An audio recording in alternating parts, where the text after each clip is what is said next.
work with the kids. I guess they were involved with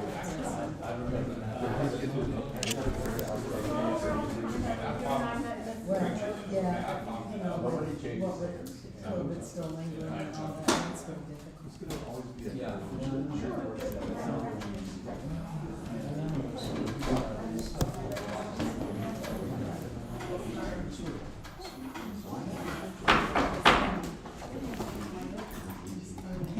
Good evening. I am reconvening the Board of Supervisors May 2nd board meeting. We had a closed session, so I need to certify the closed meeting. Just go ahead and read the certificate statement. Do each of you certify to the best of your knowledge only public business matters lawfully exempted from the open meeting requirements of the Virginia Freedom of Information Act, and only such public business matters as were identified in the motion by which closed meeting was convened were heard, discussed, or considered by the Board of Supervisors in the closed meeting? We just need We just need roll call on that. roll call. Mr. Frazier? Aye. Ms. Smith? Aye. Mr. Whitson? Yes. Mr. Carney? Aye. And I also. Excellent. All right. Moving into the next agenda item, which is the public hearing for the secondary 6-year plan. This public hearing is only for that 6-year plan. If anyone wishes to speak, please be recognized, and when you come up to the mic, give us your name and the district you're in, and we'll keep comments to 5 minutes or less. Let me provide just a quick introduction, and Mr. Nesbitt is available to answer questions as well, your resident engineer, and we have some VDOT staff here with us. Each year, the Board of Supervisors opens a public hearing together with the Virginia Department of Transportation to hear citizens' interests relative to projects to be placed on the secondary 6-year plan, as well as set your priority list for the upcoming fiscal year. The 6-year plan, as it would sound, includes funding for projects over the next 6 years, road projects, and primarily the funding that the board receives is related to unpaved roads. And so the predominant process that you go through each year is to prioritize which roads in the community should be hard surfaced that are now gravel. There is a public hearing notice placed in the newspaper as required by the Code of Virginia, and it was available. Materials were available in my office as well as at VDOT and is online. Your current 6-year plan includes hard surfacing of Kaiser Run Road, Horton Hollow Road, Flowens Bluff Road, and as you recall, in addition to those hard surfacing projects, the board added a turn lane at Holly Springs Road following the original adoption and through adoption of an amended plan. In advertising this to the public, the board has informed the community that you will consider potentially adding Turkey Ridge Road from the Culpeper line to the one-lane bridge in 2 sections, Swindler Hollow Road, Sycamore Ridge Road, Get Brown Hollow Road, and then a second section of Get Brown Hollow Road, which is separated by a little bit of maintenance pavement. Those projects, those roads also had some step-in signs placed along their edge, and citizens who called administration were informed that there would be a public hearing tonight in the courthouse where they could express their views to the Board of Supervisors as to their input on whether these roads should be hard surfaced or should not be hard surfaced. With that introduction, I think it would be appropriate to hear from the public. Anyone wishing to speak?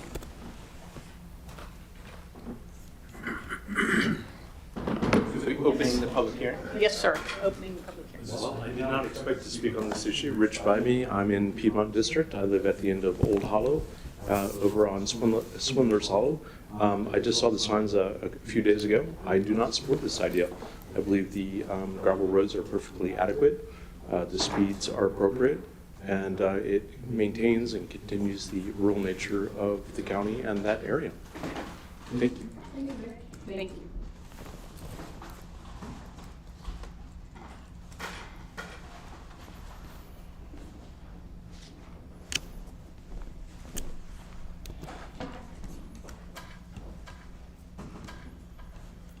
Don Kaiser, Piedmont, was here this morning, this afternoon. I have a question. Is this a done deal? As it relates to- We're at a public hearing on a 6-year road plan right now. That's it, I'm sorry. Are you going to continue to discuss this? Yeah. So it's not. That's the next agenda item. Has been removed from the agenda for tonight. Yes, sir. Thank you. Yes, ma'am.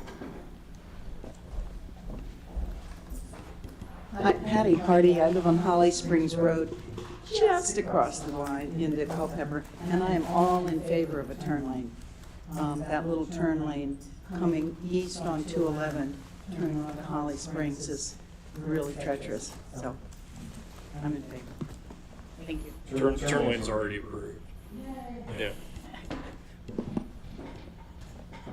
Anyone else with regards to the VDOT 6-year plan? We should remind them that they're required. Required. A few people online. Yes.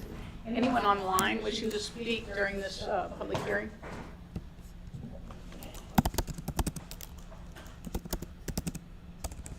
Not seeing any hands online. We can close the public hearing. Madam Chairman, we do have people from VDOT in the audience, and I'm wondering at what point would be appropriate to have them out. And Mr. Nesbitt's online. He's intends to provide the comments and unmute himself. There is a package, a resolution before you that has some blanks so that you have your discussion. You can consider whether certain roads should be added to those blanks from the list that was advertised. There it is. And I'll say that from the signs that are out and about and the public hearing animal did receive some input from citizens. They were Bill Dan would like to speak, but can't raise his hand. So would you like to recognize Yes. Dan? Yes, Mr. Dan, with regards to the VDOT 6-year plan? Yes, hear me all right? Yes, sir. Yeah, speaking on behalf of the, and I live in the, just down the road on the Turkey Ridge Road extension. The first portion of Turkey Ridge Road was, or actually O'Bannon's Mill Road, which then proceeds on to Turkey Ridge, was paid last summer and has made a huge difference to everybody in our neighborhood, and it's highly appreciated. I see the school buses going further down Turkey Ridge and having to turn around and come back, and I just think, the rural nature of our county or not, the safety of our kids is really important, and there's a lot of truck traffic on that road, and it's not really wide, and I just think that the additional safety of a hard surface provides more safety for everyone. Thank you. Thank you. All right, Mr. Nesbitt, would you like to speak, say anything? Sure, I'm sorry I'm not there tonight, but yeah, I'm willing to, I guess, answer any questions that you may have about the roads that are about the 6-year plan program. I don't have any specific comments, but I'm here and available to answer your questions. I was leading up to say that my office has received input from several citizens regarding the series of roads that are on the screen and were in that public hearing notice. The input we received, one negative comment for Get Around Hollow, no positive comments. Both positive and negative comments for Sycamore Ridge and Sycamore Hollow, and then a couple positive comments for Turkey Ridge. Relative to the overall budget, VDOT did, at the last meeting, you discussed this, there was a conversation regarding updating the estimated costs. VDOT re-ran those costs, you can see those in this table. The Turkey Ridge sections are approximately $644,000 apiece, $645,000 for an 8/10 of a mile section. Your current available funding is listed in the plan is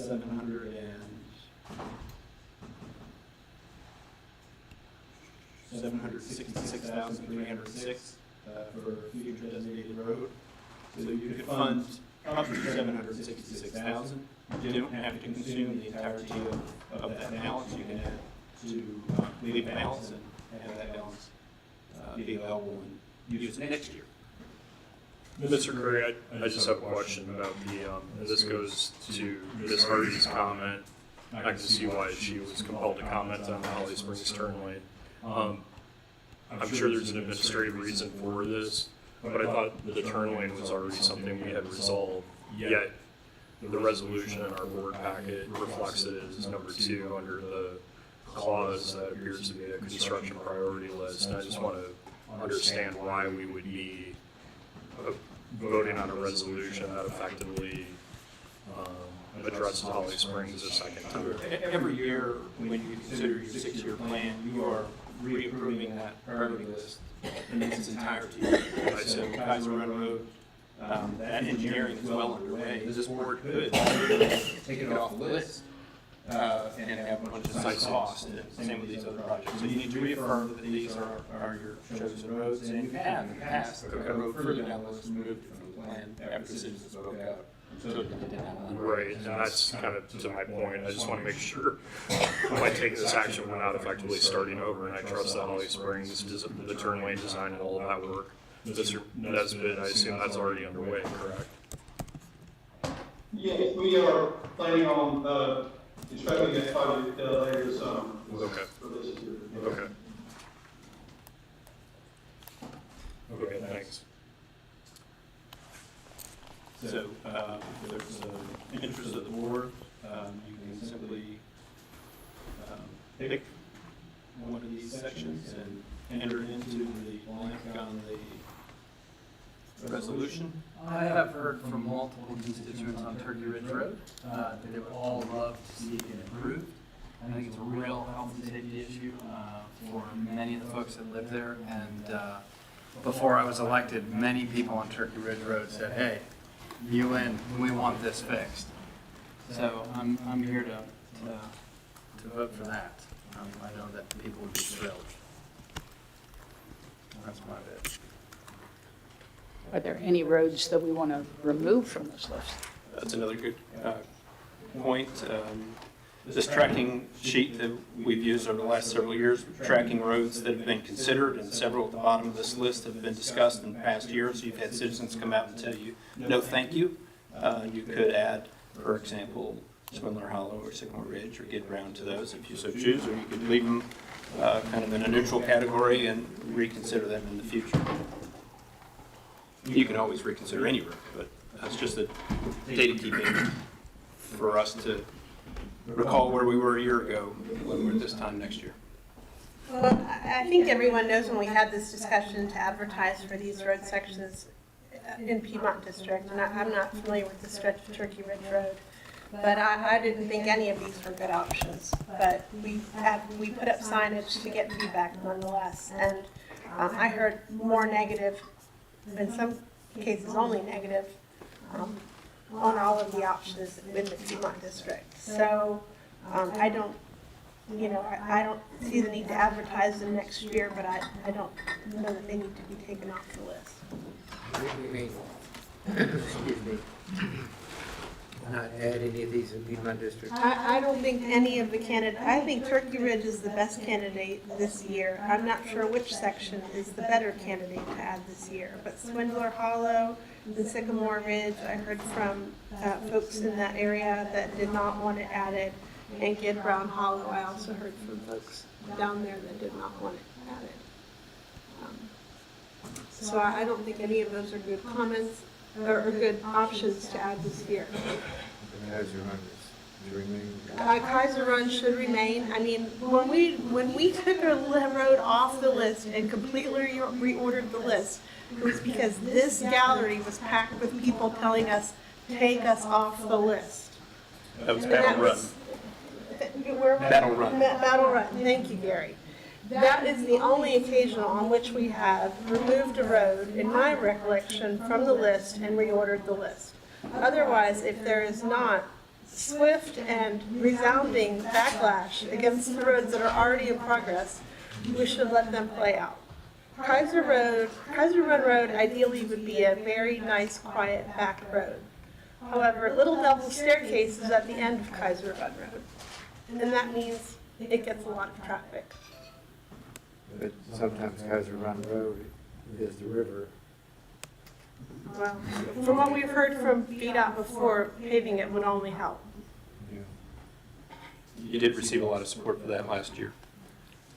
So as I noted, there is a resolution. If someone would want to move, you move the resolution with the addition of whichever road entered into a numbered blank. So we have 700,000 on the table, so we could add one Turkey Ridge. Yep.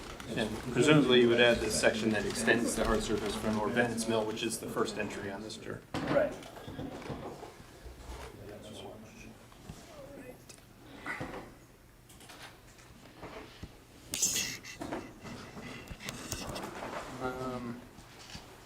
Well, then I'd like to move to approve the resolution adopting the VDOT secondary 6-year plan with the addition of Turkey Ridge Road, the first section from the Culpeper County line to an eighth of a mile down the road. Do not change the order of priority. You would be adding that at number 6? You asking Van? My question is the same. Adding that at number 6? Adding that to number 6. Okay, thank you. We have a motion. Do we have a second? I'll second that. We have a motion and a second. Any discussion? I would just say Sycamore Ridge would be one. I believe if we move forward with Turkey Ridge this year, then we'll have almost spent all the money that we can add this year. So let's revisit Sycamore Ridge next time. And you'll probably get another 370,000 next year or something like that. So it wouldn't even be enough to do the next section. Any other discussion? Hearing none. All those in favor say aye. Roll call. Oh, roll call. Sorry. Mr. Frazier? Aye. Ms. Smith? Aye. Mr. Whitson? Aye. Mr. Carney? Aye. And I also. We did have some concerns today at the public comment about the lack of maintenance in some area roads, and particularly that area up there. Yes, there were comments made in particular about Hull School Road, and I have to say I agree that is a really rough stretch. And again, that's a road that ends with a trailhead. And I have talked to Mr. Nesbitt about it before, and there's a bridge back there that tends to have a very large pothole at the end of it. So, you know, anything you all can do to make repairs through that section would be greatly appreciated. It's another spot that if you go back there during the week, you think it's a nice quiet country back road. If you go back there on a weekend, you'll find out what all the no parking signs are for. Excuse me, Ms. Smith, what road was that? Hull School, Hull School Road. Right at the end of Old Hollow. Okay.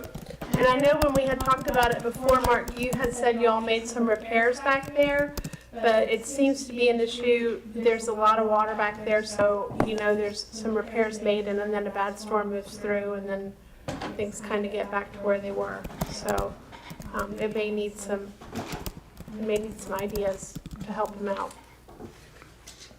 Okay, I'll definitely take another look at that. Definitely not an option for paving. I don't think you'd have the numbers there. While we have you, Mark, I'm wondering, I was on Riley Hollow over the weekend, and there's white markings across the road down Riley Hollow. I'm wondering what those are for. I'm not sure they could be for, you have tree removal planned, or someone may have a utility relocate. I'm not sure unless we have a light that we're going to replace. Yes, sir. There's multiple lines with arrows pointing in different directions, so if you could help me out, I'd appreciate it. I think there's been some data collection of sign locations. I saw a subcontractor out here, I think GPS logging sign locations or something like that. Hey, Mark, it's Kier Whitson. I know that we talked last time about the traffic count on Long Mountain Road and then the width of the road. Just a reminder that you're going to come back with some cost analysis on the ongoing gravel-related maintenance on Long Mountain Road from Rock Mills up at least to Grandview. I'm sorry, Ridgeview. Okay. Just to look at what can be done like on a spot basis there, since it likely doesn't qualify for anything under this program. Okay. Anything else from Mr. Nesbitt? I have something. Mark, Ron Fraser here. I just wondered, since you mentioned tree removal, if you would have time the next couple of days, or if you could designate someone to meet with me, let me show you a few very dangerous looking trees down in my neck of the woods. Yes, sir, we can certainly arrange that. If you want to give me those roads, I can certainly have have them looked at by our maintenance superintendent as well, but they'd be happy to look at that. Yeah, Viewtown Road, there's a really strange looking tree that never really caught my attention until it was pointed out to me, and I went and looked at it myself, and it's it's hard to explain. It's a real accident waiting to happen. Viewtown Road, yes sir, near Viewtown Store, between Dotson Road and Viewtown Store. Okay. Driving down the road, you just think it's a tree branch growing over the road, but it's a tree at a 60-degree angle on that steep bank. Okay. Maybe I can make it sound worse than that. Drive fast.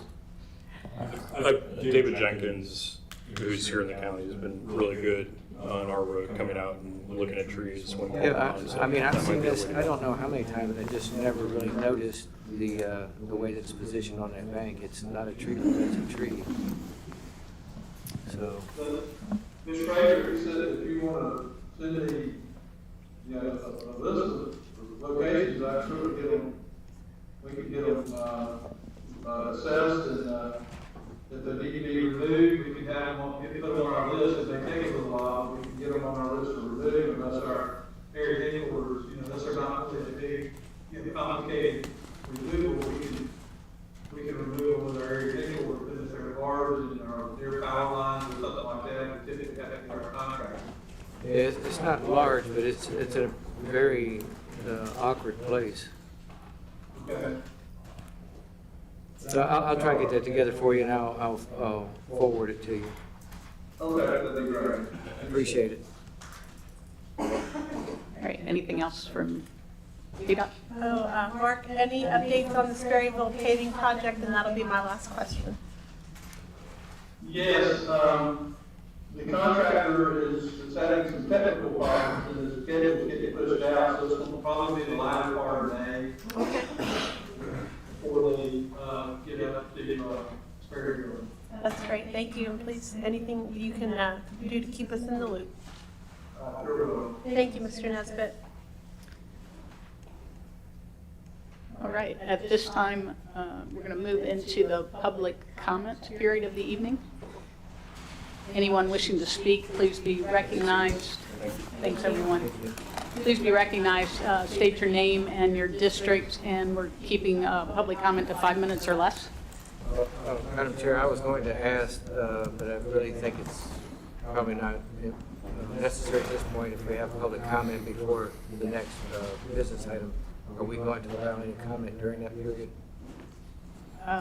Typically, I would say no. I guess it depends on if the board or the authority wants to.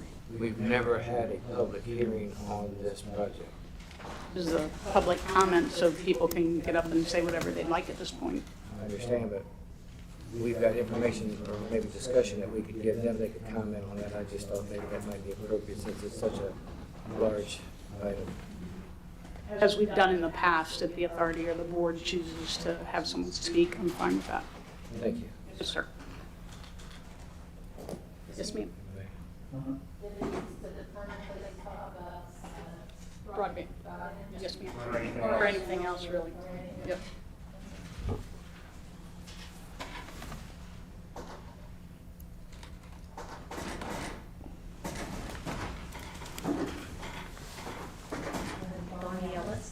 from Wakefield. And I saw a comment in the paper, which I read today, that said that nobody was showing up regarding broadband in support of it. So I thought I would come out and be in support of it. And I also thought I would entertain you, if that's okay. I think it'll take me 3 minutes to entertain you. And I have this really bad habit of when I get horribly frustrated, I write. So I'm just going to read to you. I have spent the last approximately 90 plus minutes trying to resolve an issue with CenturyLink. I am angry, frustrated, upset, and although a rational adult, I want to throw a temper tantrum or at least throw this miserable telephone out the door, never ever deal with CenturyLink or any technicians associated with CenturyLink ever again. Our landline telephone has had static on it for months, since a lightning strike at some distant time last year. The line was repaired, which means we and our neighbor across the street again have service, but service with a hum that changes to static, that changes to crackling, and then returns to a hum. I tried, as directed by CenturyLink, to go online and chat to get help. I was told this is not a chat issue, and I needed to speak with someone or text with someone. So I tried texting. In response to my text, I get an automated reply saying that someone will get back to me.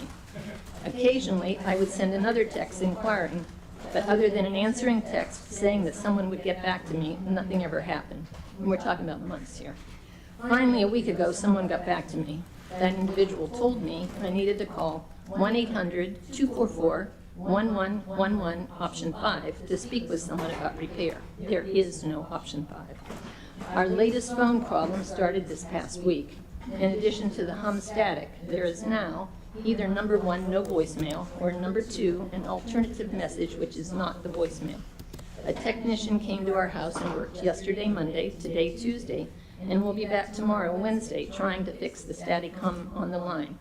Monday, he found some minor issues in 3 pedestals down the road, all of which had the tops removed. He is still looking. He told me to call CenturyLink and ask that our voicemail be reset. He said to call 1-800-788-3600. Today, a bucket truck came and 2 technicians again spent a couple of hours troubleshooting the problem. The first technician said they found another problem, but the issue still existed and probably the line on the 3 closest telephone poles needed to be replaced because of the damage from the lightning strike. And to do that, they would have to string a separate line because we are the last house from Benvenue and low on the company's list of priorities. The line comes down Benvenue Road, this is to my understanding, I could be wrong, from Route 22 through Flint Hill, down the fodder stack, then down Deering Road to us. Maybe 5-6 miles, I don't know. Oh, and did I say our internet download speed is 0.7 megabyte for internet, and the upload speed is even less, and that's not working either. Today I called 1-800-788-3600 as directed by the technician and got that miserable male-sounding message that says the same thing over and over again, starting with paying bills. Finally, after many options, none of which was option 5, I got a woman, Joyce, who said to call 1-800-201-4099, option 5. I told her there is no option 5, but that is the best she could do. I then called 1-800-201-4099 and got the same male-sounding voice yet again. Repair is apparently not a word it recognizes. Finally, after many options, none of which was 5, I got a human whose name was either Don or John, couldn't figure out which, who proceeded to tell me I needed a technician. I told her a technician had told me to call and say the voicemail needed to be reset. She told me to call 1-800-201-4099, option 5. I told her that Joyce before her had said the same thing, and that is how I got Don John. I didn't need a technician, and there is no option 5. So she said she would transfer me to a technician who could help. After much music and static and delay, Tiffany answered and told me she would contact a technician. I told her I didn't need a technician. I just needed someone, either human or robotic, to fix the voicemail issue. She explained to me that a technician might need to enter our house, and for the low cost of X, it would save me the $99 charge for a technician to enter the house and fix the problem. I explained to Tiffany that the technician who was there yesterday and today and was coming again tomorrow had told me to call and get someone to reset the voicemail, and no one needed to enter our house. The technician who already came said it was a CenturyLink problem and to call for assistance. Then she wanted my cell phone number so someone could call me back. I asked her why, and she said, if the landline doesn't work. I explained to her that yes, I have a cell phone, but it doesn't work in the house. So why would anyone want to call me on it? Just call me on my lousy landline number with a static on it, the missing voicemail, and no internet. Oh, well, okay, hold on and I will transfer you to someone, she said. Oh, by the way, I told her, no option 5. No problem, she said. She would get me to the correct technician. Don't hang up, she said. I forgot to ask her how long I should wait for this technician before she put me on hold. So goodbye, Tiffany.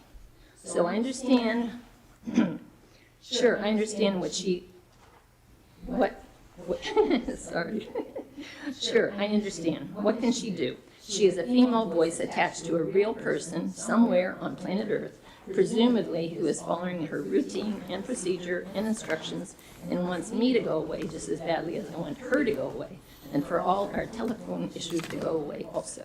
Goodbye, Tiffany. And also, hello, approximately 10 minutes of music, followed by approximately 10 minutes of low-level hum. Is she still there? Is anyone there? Should I continue to wait for something to happen? I press the disconnect button. Ms. Ellis, I'm going to try to hold everybody to 5, so can you wrap it up, please? I can. Thanks. So I called our landline. I'll go through that. I don't know how this issue will be resolved with our phone in Rappahannock County. I would prefer to have voicemail over internet phone service. I put a deposit on Starlink over a year ago, but the last email from them said they were not covering this area, although they have not returned our deposit. We need some kind of phone service to operate a business and be connected to the world. I like using the internet. I wish I could stream. I wish I could upload photos, but I don't want cell towers all over the county. And I am hopeful that the county and all points are able to reach an agreement that is fair and beneficial to all the people living here, all the existing businesses and potential future businesses, and all the young people wanting a country life, but also wanting the technology necessary to live in the 21st century. In the interim, we are stuck with lousy phone service, no ability to get anyone to fix it, dial-up speed internet, and all the lost time from dealing with ineffective and inefficient services. Thank you. Please contact me about your CenturyLink. Via email, it's probably easier, I'm not sure. Sorry. Anyone else wishing to speak? Yes.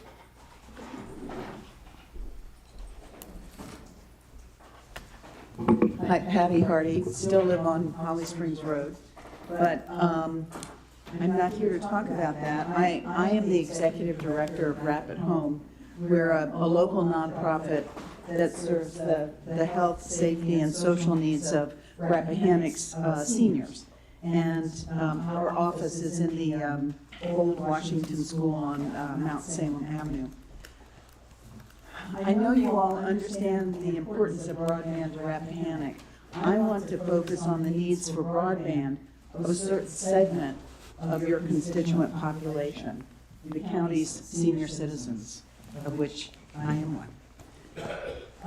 As I said before, our mission is the health, safety, and social needs of the county's citizens. So let me first talk about health-related benefits of broadband for seniors. To state the obvious, we don't have health centers in Rappahannock, so most of us drive at least 30 minutes, often much longer, to reach a doctor or other provider. As we saw during the dark days of the pandemic, when our movements were restricted, it became even more difficult to see a doctor. Telehealth became a welcome, maybe even essential channel to health resources, and it's become embraced by medical professionals. Even when the pandemic is in our rearview mirror, telehealth will still become increasingly important in monitoring health and communicating with physicians, especially here in a rural area. Telehealth solves the need for transportation if people don't or can't drive, but it's only available if you have internet connection. Many of our seniors are housebound or rely on others like Rapid Home for rides to appointments. being able to access telehealth over the internet would really be a boon for them. As for safety, we're all aware of how important connectivity is for emergency services responders. Time is truly of the essence with our senior populations. But another aspect of emergency response is the use of those little "I've fallen and I can't get up" devices that many people use to cover or to call 911. Traditionally, these medical devices or alerts work off of landlines, and the range is very limited with the use. People have to be pretty much in their homes. But more and more, these devices are going with wireless communication, which broadens the range, but of course it relies on internet communication. As more and more device manufacturers go to wireless communications, seniors will need to have broadband for those devices. As for meeting social needs, broadband offers seniors, especially those who are homebound, ill, don't drive, or are health compromised, a way to participate in activities and stay socially engaged with friends and family members. We know that isolation is detrimental to mental health. Rappahannock seniors need the internet in order to literally stay connected with the community, to email their friends, Skype with grandchildren or their own children, read newspapers, participate in events and activities. We offer many Zoomed activities throughout the year, and people who have internet are able to Zoom in and use them. In closing, I know that you have much work ahead of you to get broadband in place, and I do not envy the cussing and discussing that will go on as you make the hard decisions to get broadband in place here. So I really appreciate your willingness to do what needs to be done. On behalf of the board and staff of Rappahannock, I thank you so much for listening to me and considering the broadband needs of our Rappahannock seniors. Thank you.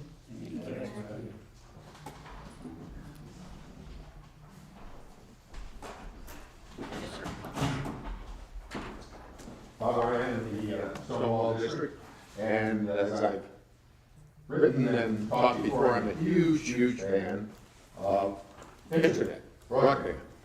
I'm a fan of Piedmont Broadband. I'm still working with Piedmont Broadband. I have a very large tree, which works well with Piedmont Broadband. And I'm looking forward to all points and delivering the state-of-the-art fiber network to Rappahannock. I know, and actually I should preface and say that I agree with Supervisor Fraser. I would like to have heard the discussion before the public comment so that we could have a little bit of an interaction. And I would hope, as I've written before, that this would be a unanimous decision by the board. I think it's a historic moment to bring broadband to Rappahannock. And it's not a political issue. It's not a yes/no. Yes, there are questions that weren't answered, and as we go forward, will probably be answered. And yes, there is some risk. Now, I would say the risk is about 2%. The big money behind all points is the company called, what is this? Yes. And private capital that has a lot of money unlocked. Do you think that they really want to put money behind this monumental endeavor for 8 counties, just less than 100 miles from Washington, D.C., and see it go under? That would be bad press. And I know bad press is good press. They want to see it succeed. Everybody wants to see it succeed. Every constituent of every supervisor wants to see it succeed. Every supervisor should be on board. And so if you're not, go back to the young families. Tell them, I don't think education is important, or your elementary school. Go back to the seniors. Say, no, I don't think senior information on the internet is important. I'm against it. Go back to people that don't have cell landlines together. Voice over the internet, or I used it for years. No, I don't want that. So, in the end, think of your constituents, see what they want. And I'm going to close by reading this. The pandemic has ended any debate about the need to expand internet access to all Americans. Today, broadband is not a luxury, it's a necessity in modern American life. But too many Americans still find themselves on the wrong side of the digital divide, said Antifa, who is the partner of Searchlight Capital and former chairman of the U.S. Federal Communications Commission. Searchlight's investment will help all-point broadband meaningfully bridge that divide for many thousands of consumers in Virginia and the Mid-Atlantic. More generally, this transaction highlights how the unique partnership among governments at all levels, electric utilities, ISPs, and private capital can deliver major benefits to consumers. A risk? Yes, I think Rappahannock has less at risk than any other county that's in part of this partnership. Probably say, how do you do it? How do you do it? And the benefit to people today, tomorrow, to grandchildren, is immeasurable. Do it. Make it unanimous. Thank you. Yes, sir. Hi, Mark Anderson from Piedmont. Never follow Bob Ryan. He said it.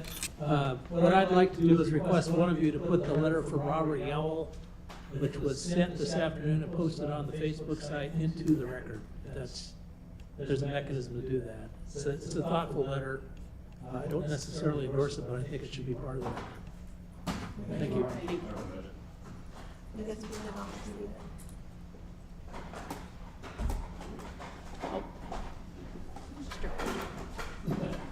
Okay, this is the right time. I think this is the audience, right? I read an article, I guess 3 weeks ago, about progress. And it was mentioned, I believe, that our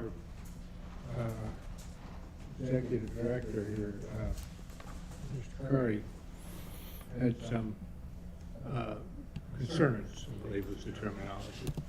And I'm curious to know what those concerns were and have they been resolved. And then add as an addendum my own concern, which would seem to me revolve around the seemingly strange nature of the business relationship that you're trying to develop, where you're not allowed, if this is still the case, to talk with competitors during the period of the negotiations with this outfit. Is that correct? Or you weren't allowed to have parallel? We won't be allowed talking about it for the next 4 years or more. Okay. If they vote on tonight or anytime soon. Mr. Frazier? So, Try not to. so my question is, Again, they need information sometimes to be able to make intelligent comments. Thank you. He asked a question. so what was your concern, and is it still a live concern? Once we get to the agenda item, which is the discussion of the fiscal agent agreement, I'm sure that Okay, so this is another part of it. Yeah, this isn't typically Q&A, but your question is received, and we'll, once we get to that agenda item, we'll talk about it. Okay. Yep. Thank you, John. Thank you, John. So is this a comment or is this its own question? It's a comment. It's a comment period. Okay, great. I'd like all to look at this little piece of paper to speak to you. And when you get up to the mic, please give us your name and your district. I would say you can ask questions too, but we just can't answer them in the moment. Thank you. Ideally.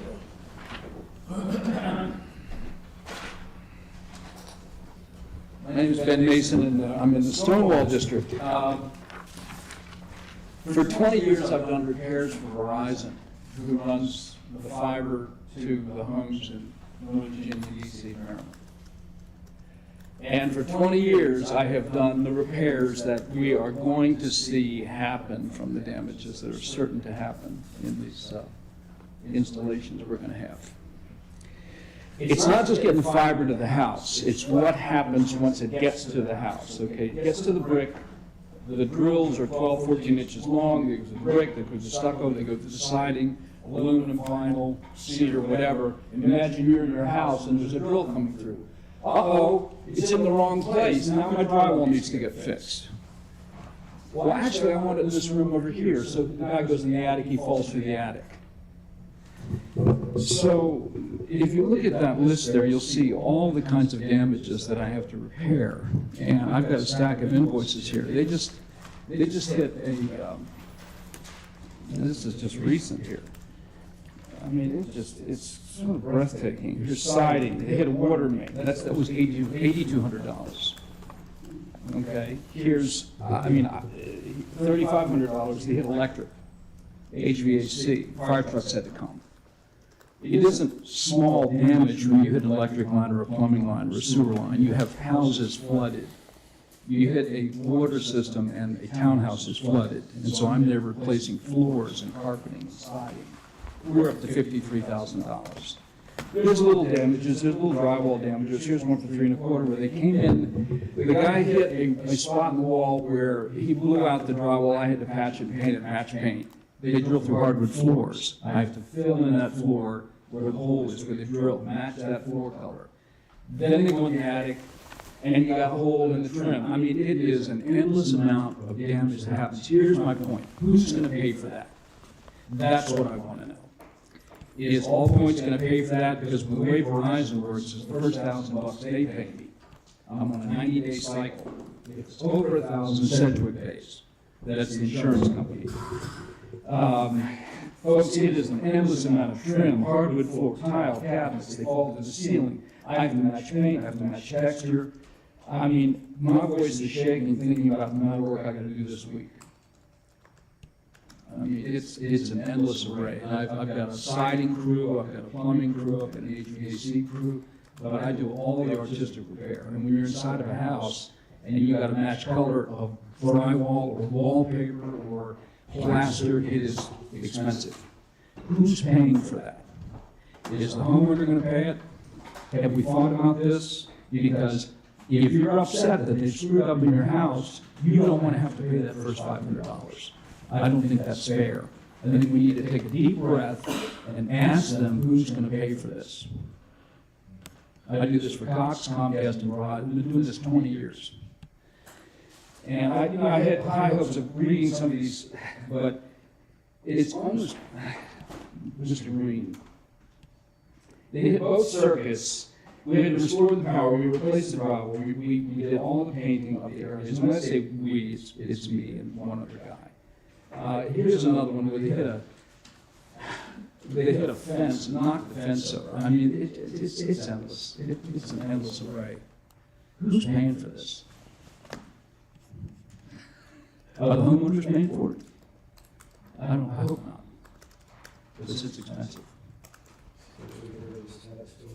Say what? It's the first we've heard this kind of thing. Well, I mean, the good example is when they hit the water system in the house, and they hit it with such force that it blew the guy across the room, and it flooded the townhouse. So we're talking all the carpet, all the hardwood, all the drywall, all the electric had to be replaced. $53,000. That homeowner was not going to have to pay that. Verizon paid that. It may be a little bitty fiber, but those drills are this long. And you got a guy out there who's not really, they don't school these people. So he's drilling, oh, I think I hit something. And I talked to these guys, I said, well, when you hit it, what did you think? Well, I couldn't get through, man, so I kept going. Yeah, you went right to the trunk line of, you had to do a heavy up. You know what a heavy up is? You got to bring Pepco or Rappahannock electric in. You got to replace the whole main panel. That's heavy up. That's $8,000. So who's paying for this? And I don't even want to talk about the outside damage that they drill through gutters and they drill through downspouts. And I had to repair landscaping the other day. They got the truck stuck in somebody's yard, and fiber sounds so innocuous and so benign. It's a little fiber that comes off a pole. No, it's going to go through your house. It's going to go through your brick. You have to match the brick. You got to match the color. You got to match the siding. So that's. I think we really need to take a deep breath. We need to get this written in so all points is responsible. That's my humble opinion. I'm sure what you think about it. Thank you. Okay? All right. Sure.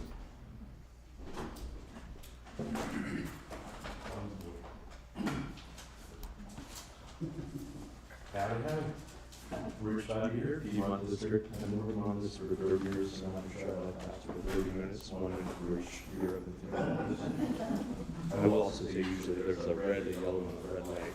So if someone wants to wave their hand, don't make it on too long. The needs are very clear. We all need one of this. Educational opportunities, healthcare, social communications. It's very clear. I'm working on a online MBA right now, my third and final master's degree, but I don't come to this county when I have assignments due. HughesNet just doesn't do it for me. I'm lucky enough to have a couple of Starlink dishes. Hopefully I can get one in the clearing that works sometimes. But fiber to me, everything I've seen around the country, I do this professionally. I'm 57 years old. I've been doing this for 40 years. Yes, I started at 13. Doing cellular networks. Towers and all kinds of fiber optic networks. When I worked professionally at a tower company, I'm also responsible for some of the towers here in this county and many towers around the country. There's a right balance between wireless and fiber and satellite. In the hollows, where some of us are, really the only proper solution is going to be a fiber solution. I have nothing against anybody, Piedmont, anyone else, wireless. I totally support those people. And the fiber infrastructure is only going to further that cause into the rural areas, including the cellular networks, the first responder networks. I know we're going to do probably an upgrade on the 911 system we have, or the dispatch system we have, the FirstNet P25 network. That's coming. Fiber really is the right technology. The contracting vehicle that we have with All Points and through the Shenandoah conglomerate really is not the best. I don't know that. We've all read the contracts. Mr. Curry did an absolutely amazing job of documenting some of the concerns and the faults. They're there. We know what they are now. But we really only have one shot at that brass ring. I'm willing to lean pretty far off the carousel and try to get that ring. Because if we miss it, this is probably, we're not going to get these funds back. The funds are going to be spent elsewhere. There may be more funds down the road, but the deal that we have on the table right now is pretty darn good. The risk to me, at least from my perspective, is pretty low. I know it's a risk, but a lot of the other folks are picking up a lot of that risk. The reward is much greater to me than the risk. By the way, I do like the idea, I talked to somebody about the idea of a project squawk, which means we may not have the resources to hire staff to run around and watch everything that's going on. But if we have enough citizens, and a lot of us have a lot of knowledge in this county, just go around and say, hey, I saw this being installed. That's not right. You know, something that I saw, not the right way to do it. Well, let's get out. Let's be vocal. Let's talk about it. Let's document it. And if we go to people, the All Points folks, and say, I saw this is not right, we are much more likely to get a response in a meaningful way than if we just have a lot of people saying, yeah, no, they stepped on my lawn, or they moved a couple of rocks in my driveway. So let's get a semi-formal, I'm going to be formalized. Let's just develop a network of people that are going to go out and look at what's going on. I think I've said this publicly in various forums. I'm happy to repeat it. I don't like really or care for the folks at All Points, but that's the folks that my son just went to his prom. That's the person invited to the prom. That's who we're going to the prom with. Let's make the most of it. In the end, this is really great for the citizens, I believe. I think it's great for the county, the taxpayers, the businesses that are here. And to me, it's the right solution, and we'd be making a large mistake if we did not go forward with this project. Thank you. Thank you.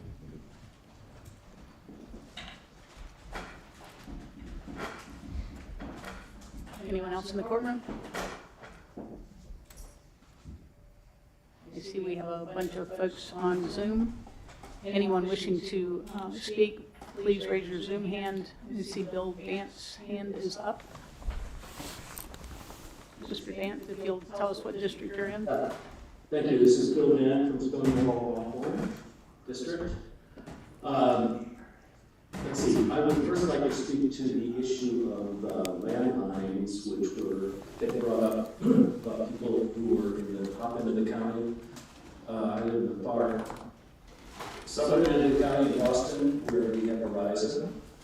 I had an outage a couple of years ago, 5 days, I had no landline service, of course we were cell service, or at least at that time we didn't, and the copper technician came out of the copper and said, you know, I'm the only one left here, I'm in my 50s, when I retire, Verizon's not going to have anybody servicing copper lines any longer. So if I were you, I would figure out another solution. So that was I guess that was my call to say, you know, we're in trouble. Can we call for 911? We had a fire in our woods a couple of years ago. If we hadn't had a 911, we would probably our house would have broken down. But to the point of, you know, getting good internet service, I'm a senior, I'm also an educator. I see the needs for seniors, child health. For our kids, I saw the kids up at the hotspot here down in Boston, which I really appreciate. Superintendent Grimsley's, getting those hotspots up. But, you know, if you got a 4-year-old in the back seat when your kids are doing their homework, and it's 30 degrees out, and they have to go to the bathroom, what do you do? I mean, that's not a solution. That was a band-aid. We don't want to ever see that again. And Starlink, I know some people on these Board of Supervisors think Starlink is wonderful.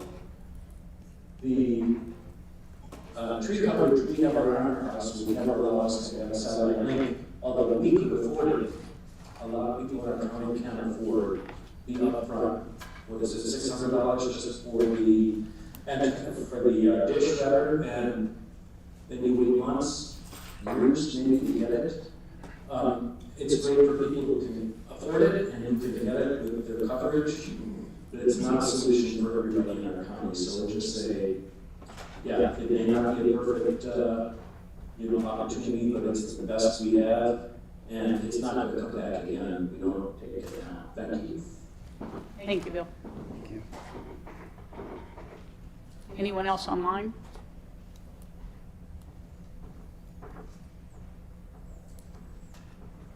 All right, not seeing any hands online, I'll close the public comment period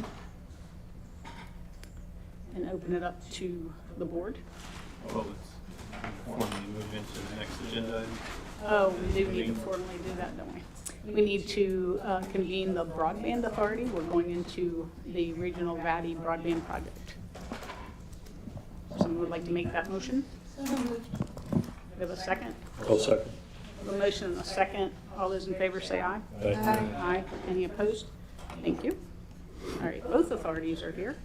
Madam Chair, I think I may have invoked the ire of some of my colleagues by answering the question from a member of the public a few minutes ago, but I'm constantly amazed that the majority of this body doesn't seem to understand that it's hard for the public to make comments if they don't have the proper information. And I think when they ask a question of us, they're asking for that information so that they can make intelligent comments.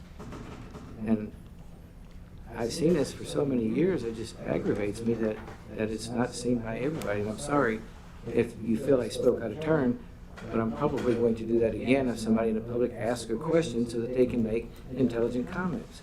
I've been at a school board meeting several years ago where someone asked a simple question and not one member of the school board or the superintendent even acknowledged the fact that this person had asked a question. They didn't even say, we can answer that later or put that in writing. They just sat there.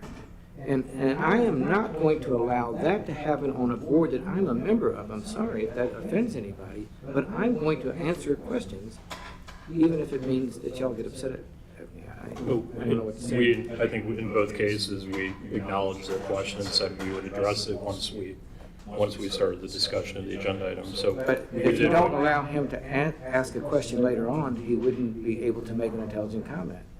Okay. So that's why I answered that simple question. So I think the misinformation mill, instead of a rumor mill, we've had a misinformation mill going on for several months now. We've been a party to this agreement since September, but technically since August because we didn't try to do anything else. And if this board and authority vote to go forward with all points tonight or this month before the 5th, it doesn't make much sense to reconvene another meeting of either body if we only have 3 days left. So I'm pretty sure that a vote of some sort will happen tonight. It's very, very likely that this is a 2025 or 2026 project for completion. But not everybody understands that. Some people think, could I ask a question of my colleagues? Sure. The articles that were published in April 29th issue of the Rappahannock News do y'all feel that you were quoted properly? There's one quote attributed to me that was not accurate, but other than that, yeah. Well, could I ask what that is so that I can make intelligent comments tonight? Sure. So one cliche or overused term that I don't use, that I've never passed my lips is too big to fail, I didn't say that. Okay, that's why I'm asking. I don't have any comments based on that tonight, but I'm asking. You asked a question, so I'm telling you that quote attributed to me was not something I said. Okay, and Mr. Carney was quoted as saying that all your constituents or whatever had said that they want internet fast and they want it now. Is that correct? Oh, yeah. You bet. But did you tell them that this was going to be a 3 to 4 year project? Oh, yeah, absolutely. So it's not fast and it's not now. No, fast internet. Fast internet. But Even now, a fast project. but now it's not going to happen. Now, no matter what. Anybody who would ask me, I'd say 3-4 years if we're lucky. Okay.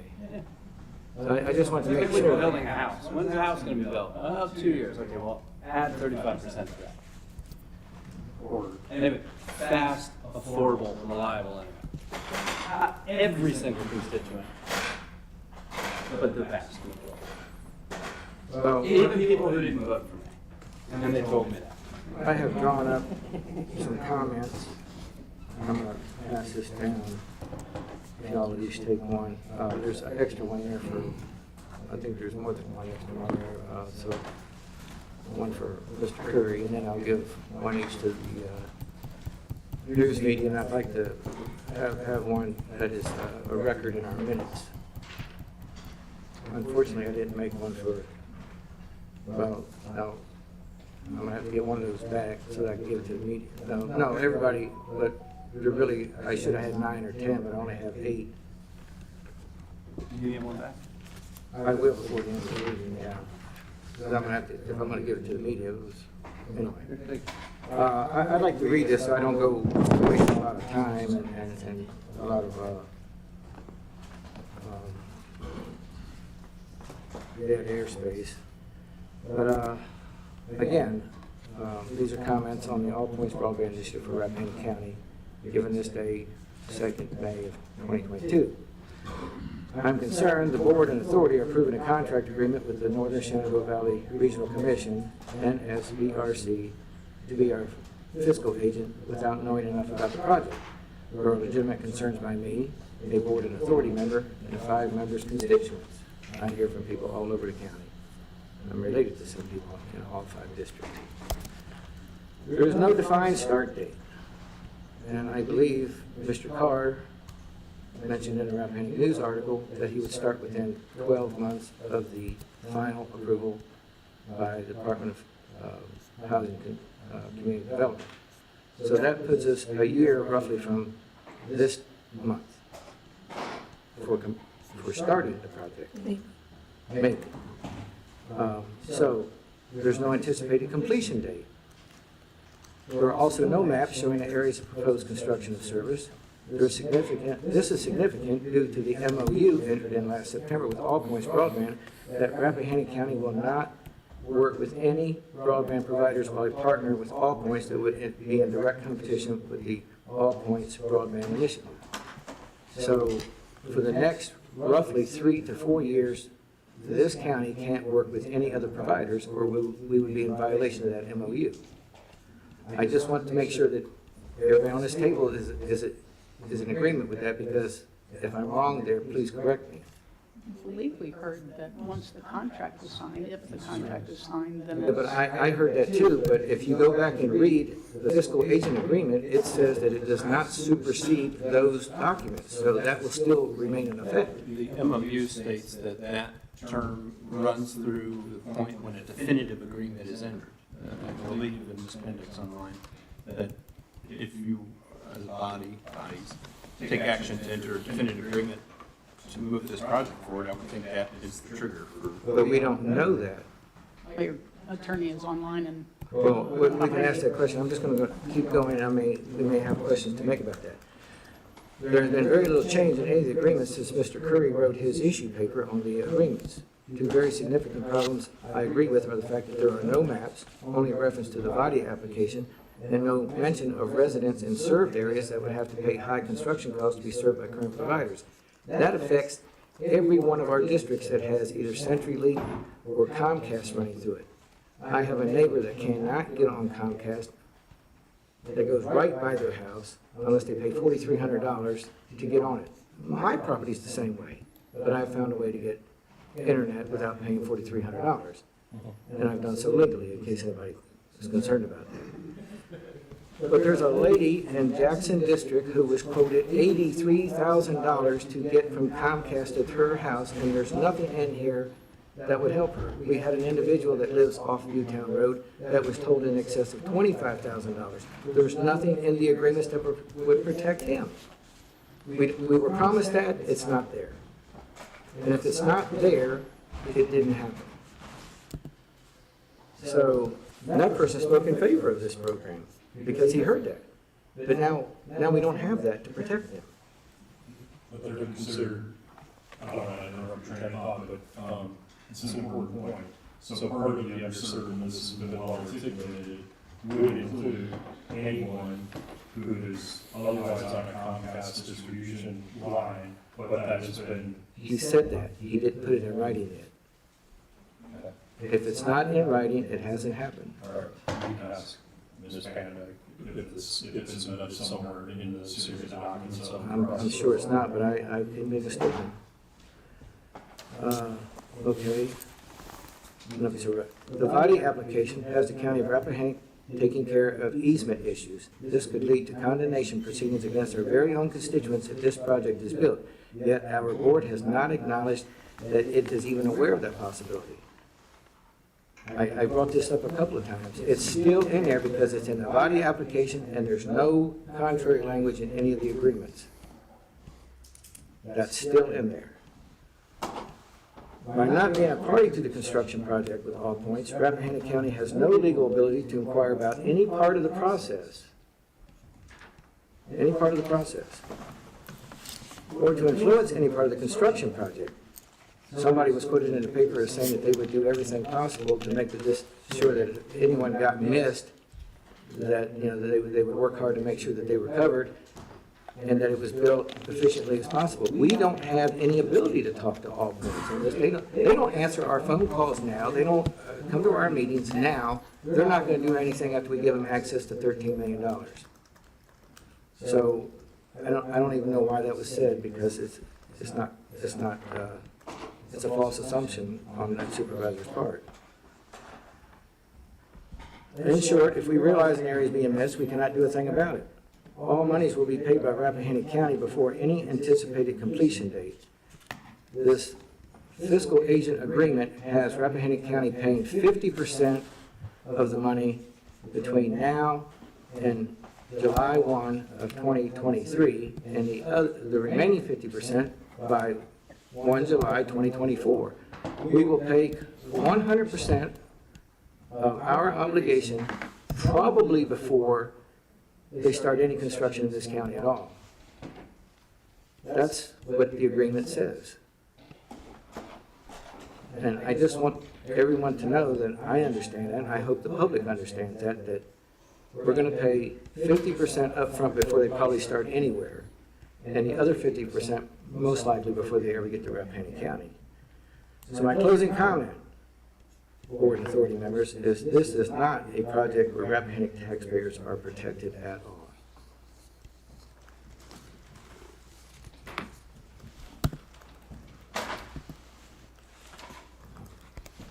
If there's any disagreements with that, so y'all's for now.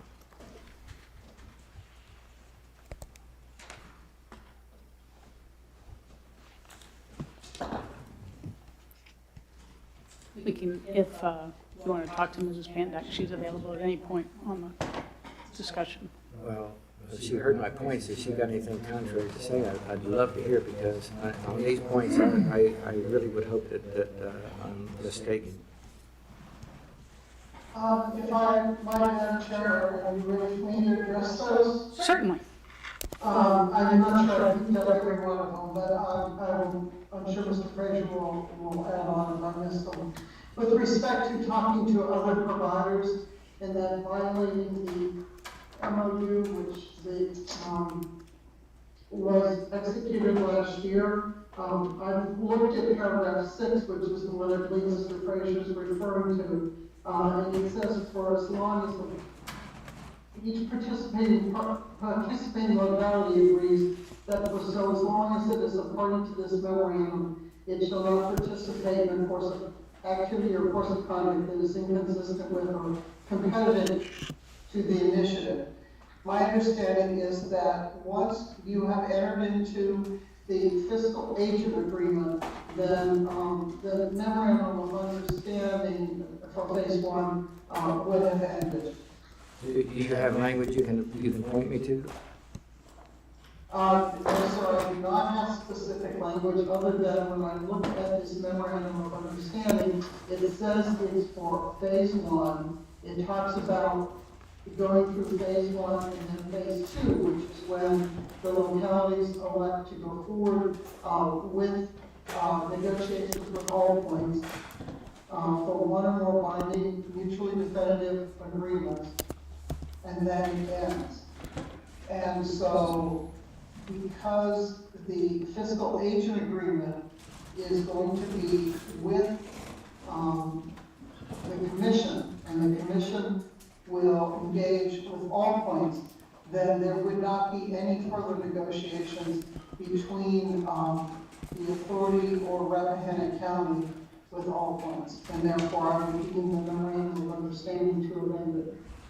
But with all deep respect for your experience, without any language to the contrary, I don't agree with that. And I'm in a position where I would say, and I think your point is well taken, as we've talked before, about not having every detail in each one of these agreements. There is a view, and a more obvious view, that every detail should be in there. And then there is the view that is the majority view, it appears, with our co-participating localities, which is that the nature of the arrangements of the funding are such that every little detail doesn't need to be in the document. And so I'm telling you how, if I were asked to interpret this agreement, which you have asked me, the way I would interpret it. Is it possible that somebody can read it another way? That's possible, but that's probably going to be the case with each one of my answers to you, is that maybe there is somebody who may read it differently, but that's the way that I read it. With respect to the question of condemnations by the county or by the RCBA, it is my view that based on the way that the fiscal agent and the grant agreement are written, that the RCBA and the county would not be condemning easements. I posed that question to counsel for the commission because I think it is a material question. And it was his opinion as well that the RCBA and Rappahannock County was not expected to condemn easements. But the language is in there that says, explicitly states that. And his understanding of the language, which is, again, I will tell you, and the way it can be read is that the county and the RCBA would facilitate, but not condemn. And the word condemn is a very strong term, and in virtually every document that I have seen where there's a requirement for a public body to condemn, it says it specifically. It doesn't say we facilitate though. That word's not in there. That is to the extent that if you are, for example, asked by all points, does the county have easements in specific areas, then you can certainly and should advise all points whether or not you have easements. They say, do you have documents of recorded easements? And to me, that is the type of support and facilitation. That is not condemnation. Again, with great respect for your background and experience, the wording that you're choosing to use is not in there. The wording that I used was. It doesn't say condemnation, but it says that the counties are responsible for all easements. And I have posed that issue to counsel for the commission because the commission, as you have noted, is the entity that is dealing with All Points Broadband with respect to this project. And he has indicated that that does not include condemnation. That's not in writing. I have it from him in writing for what it's worth. Yes, sir, I do have that. Well, we've never been presented that. I did not forward that email to the board as a whole, but I do have it and I can forward it, but Well, my question is, why would legal counsel withhold information from this body? It's not withholding it, sir. It's simply, I'm telling you exactly. You didn't forward it though, ma'am. You did not forward it to us. I am showing on the screen the language in the grant application about which you were discussing. And it says, each participating county has agreed to assist All Points with the required permitting easements at no cost to the project, providing additional leverage in the form of approximately $1.2 billion in cost savings for the project. That's what it says in the document. They don't have the ability to get easements unless they're given to them freely. It refers, well, Mr. Fraser, you can disagree, but that is the interpretation that we received. I wish you had And forwarded. I concur with that. And I independently looked at it before I even contacted Commission Counsel. I hate to parrot myself, but I wish you had forwarded all information on this project to the various board members. But I have to say, Mr. Fraser, that I did not have the understanding that I had to send every communication that I had to the entire board, and I have not done that. Well, we are the ones that have to make the decisions, not our legal counsel. Well, you can make the issue, the answer is the same. If you disagree with me and you don't feel confident in it, then you have a different opinion. Well, I'm only able to disagree now or agree with you. I didn't have this information an hour ago, or a week ago, or whenever you received it. That's now a separate problem from me thinking one way or the other. I was allowed to think one way or the other, whether it's correct or not.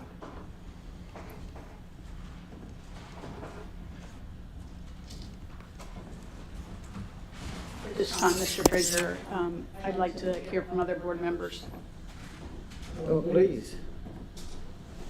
I mean, I think we've heard from folks that they'd like to revisit Mr. Curry's memorandum, and I heard from folks over the weekend that had some confusion regarding that memorandum versus public statements this week about how there could be so many cautions about it one week and then public statements endorsing it the next week. So people just wondered what had changed in the interim. So if we could just revisit what details we may have been able to capture in the revisions and what details eluded us in the revisions, please.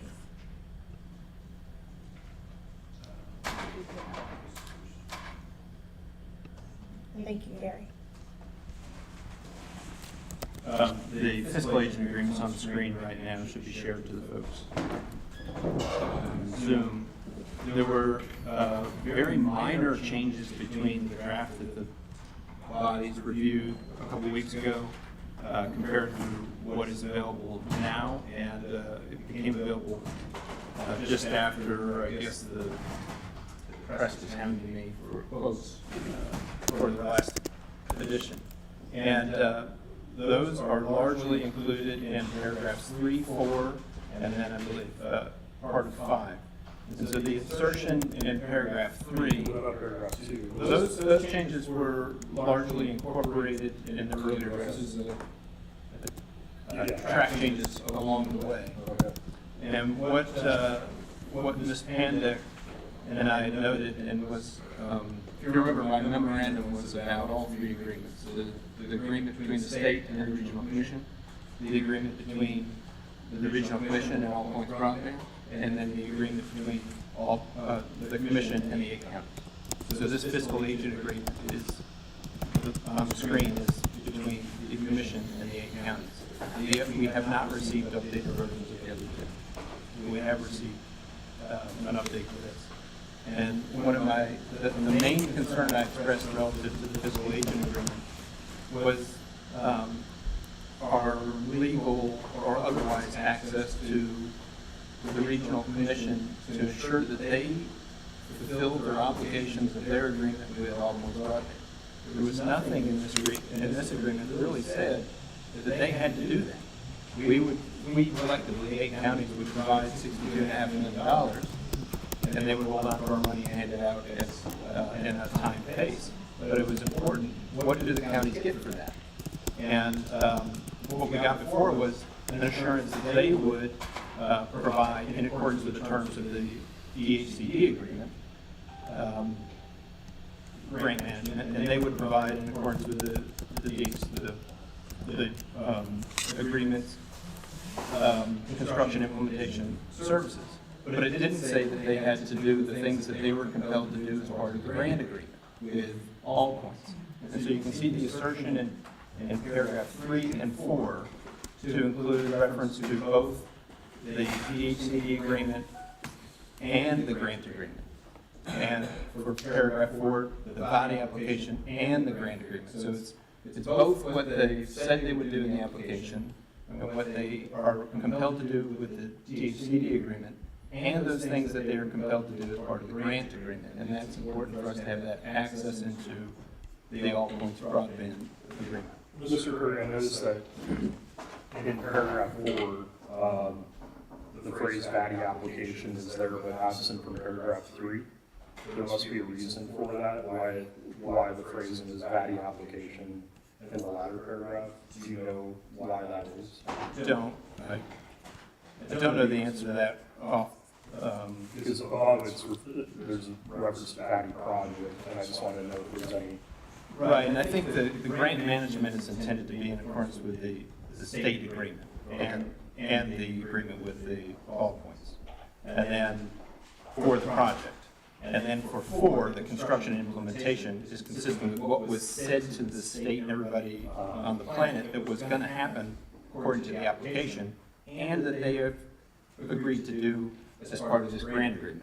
Will agree to do. It's not finalized yet. We understand it's currently being modified, and we hope that there's traction among our peer agencies to help make some changes to that. And I'll say that I worked for several months to try to create change, and Ms. Pandek, in her own channel with county attorneys, worked hard to create change, and we were able to get these very few words inserted in 3 and 4 that are very important for us. The other one that is very important is at the very end, and that's 5E, and that states that no participating county shall be required by the agreement to contribute more than the amount set forth in Exhibit A with respect to each such participating county. So for us, that's 5.9 million if you look at Exhibit A. So in no event are we responsible for anything more than 5.9 million, period. And that's important for us. There's a lot of questions. Well, what if there's cost escalation? What if it creeps? What if it goes up? Where does it say that we're not responsible for more? Here's where it says we're not responsible for more. I would say this is one of my points of concern, because I think the spirit and the intention of this addition was in the right place. And certainly a cap on our pay-in was something that I wanted, but also at the same time, we have to acknowledge that there has been inflation since last summer. And this price tag, I'm sorry folks, it's gonna go up. And we have to realize that if we adopt it with this language, that then there's no room for them to say, we can't complete the project for 5.9 million. Well, I suppose in any agreement, if we come to the end, come to the agreement and all point says we're dead, it's impossible, prices have gone up 500%, we can't possibly eat this amount, it's just not going to happen. Each of the signatories in any agreement have an opportunity to go back to the table and talk about how they changed, or say, no, the words are the words. You do it for this, or then you move into the other parts of the agreement that guide how you wind down a project. So that's where there's repayment in the DHCD agreement from the state to regional commission requires repayment. And the grant agreement between the regional commission and all points requires that repayment. And then there was my question, well, how do we fit into that repayment? Which I think the spirit and the idea of those things is on the right track. However, we lack the scope and milestones to be able to control, hey, we're at this point in this project, we should only have spent this much money. Or to say, hey, you've taken 5.9 million and you haven't completed this project because we don't have a scope of work or metrics or maps or any sort of guidance that defines specifically this project. And that is a huge problem. Yeah. So, if I could, how would we enforce something against All Points where we're not under contract to All Points? We would be under contract to the Northern Central Regional Commission that doesn't have any money. And our access, as I understand it, to all points is via the commission. But they don't have any money. They have our money. Right, but after they run out of the money and there's no system that's completed anywhere, what happens then? We would have. Madam Chair, Please. Yes, ma'am. If you go back up to, on page 3 at the top of the page, that additional language. Okay. So, thank you. And feel free to expound on that, ma'am. Sure, and to Mr. Frazier's points, I believe, although this only allows a framework for it, it says that all payments by participating counties to NSDRC shall be made in the manners specified by NSDRC, which manner of payment may be changed from time to time, and NSDRC's sole discretion, provided that NSDRC shall make reasonable efforts to coordinate the manner of such payments to take into account any limitations or procedures required by the participating counties. It may not have been that they necessarily were speaking as to the phasing and payments being made to all points, but I believe that also be able for the county to work with NSDRC and how the payments are going to be made. And important to understand is that the way this fiscal agreement is structured is that there would be a steady flow of money to NSVRC who would hold our money. And then they would only issue the money to all points when the state says that the milestones have been reached. And I understand the discomfort in what those milestones are, which are an attachment to the state's agreement, which is not finalized. I understand the discomfort there. And so we do have to have some faith that the state will uphold their end of the agreement and will protect their $96 million in a way that is in keeping with our interests and our $5.9 million. And when I say our $5.9 million, I mean the donations that have been made and the pandemic relief money. And And that is a leap of faith that we need to take, to join arms with the state, to say that the state is going to manage the pace at which funds can be spent out from the regional commission to All Points Broadband. They are 100% in control of that process. I don't happen to have much faith in, two parts of this three-sided agreement, or four-sided agreement. You've got Department of Community Housing Development, you've got the localities, which would be one of the, the four legs of this stool.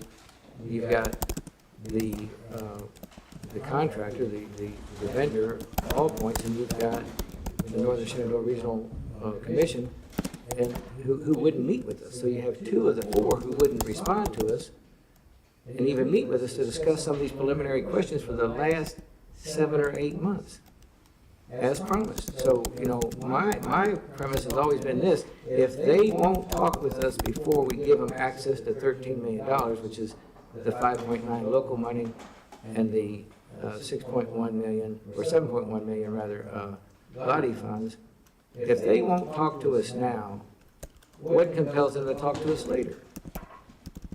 Right? That's just my experience from living in the real world. Well, and I have to say, to add to that, and this is not meant as a dig at DHCD, who's doing the best that they can, but going from their normal body amounts, which I can't remember off the top of my head, but they had very modest body award amounts for years and years, to suddenly administering $700 million worth of awards. And I happen to know on the Northern Neck agreements, they lagged on those contracts and their deadlines, simply because they were stretched so thin. So to now know we're looking at a year with even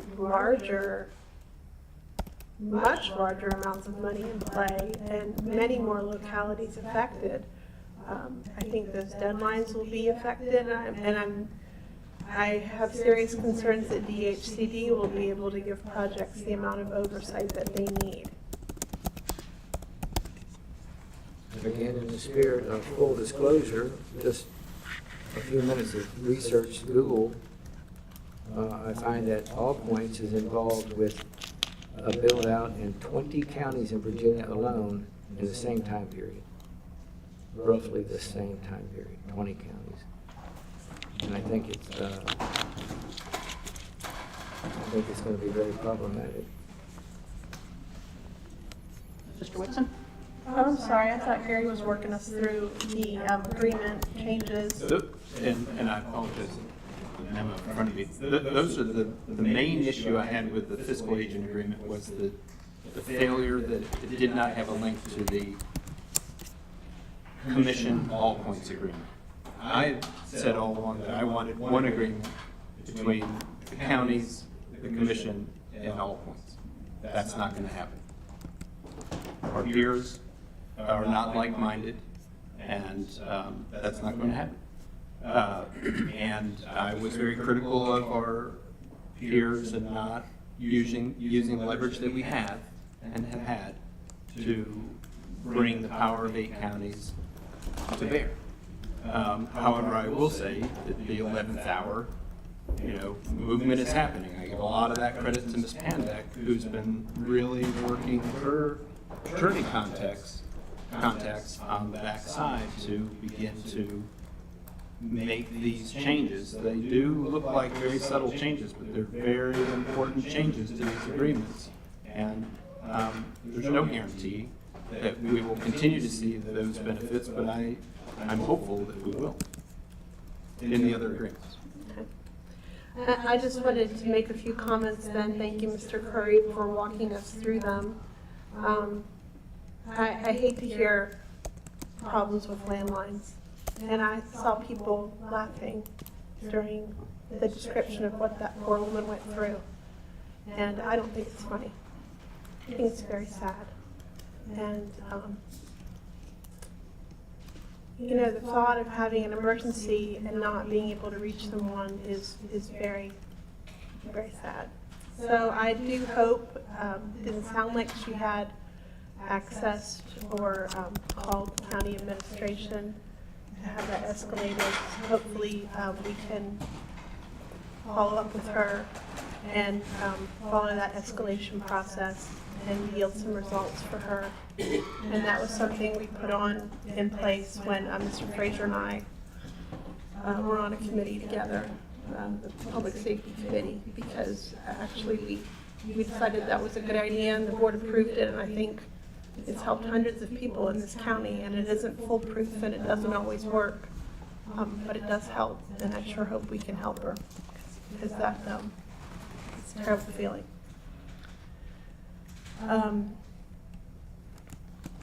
I wanted to address some of the public comments. I heard the comment that there was actually less risk for our county. I think there's actually more risk for our county, because when you do the math, we're putting in $1.5 million.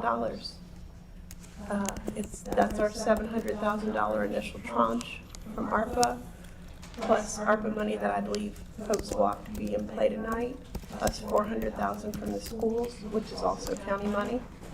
And so that's $1.5 million of county money going into this project, which is more than we received in ARPA funds. Most counties that opted to pursue a broadband agreement with All Points, it was a fraction of their ARPA funds that they dedicated to this program. We are in for a lot. So I just wanted to point that out in terms of risk. It may be a lower dollar amount, but we're a smaller rural county with only certain streams of revenue, and so to us it's a lot of money. I thank Mr. Curry for walking us through the concerns that he was able to resolve and that Ms. Pandek was able to work through with some of the other counties involved in the agreement. I do find problematic still the non-compete nature that we initially engaged, and I understand folks' frustration. They say, well, if we're not going to do this, what would we do? And that non-compete clause has really bound our hands for months now. And I think that there have been much better options, some that I forwarded along 2019 to the Broadband Committee at that time for a municipal bond for us to build out broadband and take it into our own hands. I do wish, in retrospect, that we had acted on that faster. I understand there were changes in people and, of course, then COVID. So it was hard to get traction at that time to move something forward, but that also put it on the burner for us as well. But there are other options, and I keep hearing this, it's a once-in-a-lifetime opportunity. And I think if someone were to tell me something was a once-in-a-lifetime opportunity, I would read the fine print very carefully. And I'm very concerned that we aren't doing that. If I truly believed that this would get internet service to everyone in the county that needed it, as we initially perhaps understood it to be, I would vote for it. But if something's, first of all, Mr. Fraser nailed it. If people won't come talk to you, there are two people that can convince me it's a good idea to vote for this, and they won't come talk to us. And we have to have a 4-year relationship with them at minimum. In December of 2026, if the project isn't complete, we can either take what's left, if there's ever any money left, and go away, or we can renegotiate with them and continue that relationship. There's no guarantee that the project will be complete in December 2026. There's no performance guarantees, there's no maps, there's no scope of work, there's no milestones to hit, the RDOF is still not captured, there's still not adequate language to cover the drop fees. And then the one thing that nobody ever wants to talk about, what happens when the first year is over? And suddenly those large drop fees come back into effect, and people are faced with having to pay $5, $10, $25, $50, $80,000 for a drop. This is a long, painful, and very temporary solution.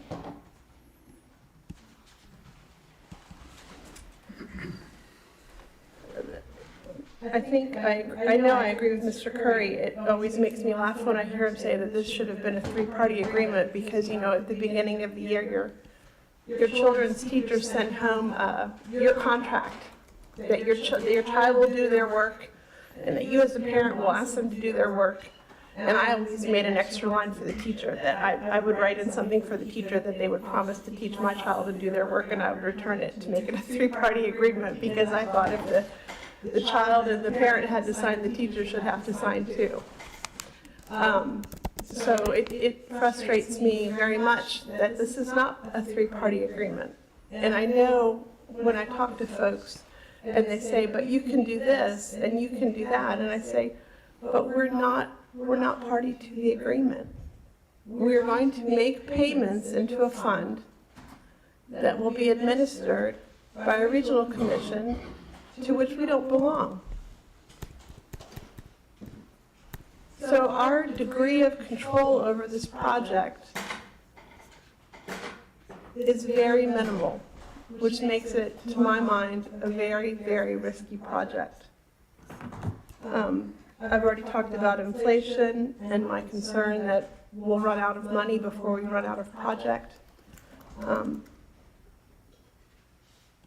And I have talked about this several times previously to my peers, and I think it's essential, and I know our legal counsel disagrees, that we capture some sort of language that allows us to include a local user fee or some sort of local fee on the billing from all points. I've been told that this is not the time to capture that, and I disagree, again, on the record. Because I feel at the end of this project, we will still have many unserved people, and the people that are benefiting from this effort should be contributing to future efforts. And we don't have that ability at this time.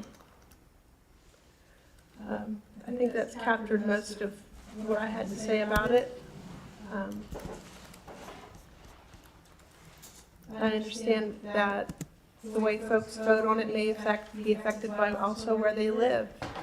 And I would just mention too that on the REC map, on our own authority website, it still shows no REC backbone for West Berryville, no REC backbone for the 231 corridor through 2023. And that's the backbone, that's not the build out. So I hope it does help, but there are a lot of concerns going in.